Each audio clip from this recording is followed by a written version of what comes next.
Welcome to জামাই বাবু।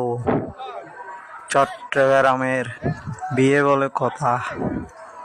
জামাই বাবুকে অভিনন্দন জানানোর জন্য জামাই বাবুর শালীরা সারিবদ্ধ হয়ে জামাই বাবুকে বাড়ি নেওয়ার জন্য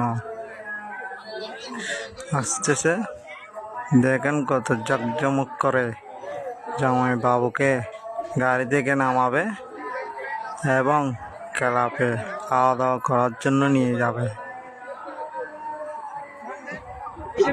দেখতে থাকুন। এটা তো বাইরের দৃশ্য দেখতেছেন, জাঁকজমক। ভিতরের দৃশ্য দেখলে তো আরো অবাক হয়ে যাবেন। নেক্সট ভিডিওতে ভিতরের দৃশ্য দেখানো যাবে। চট্টগ্রামের বিয়ে বলে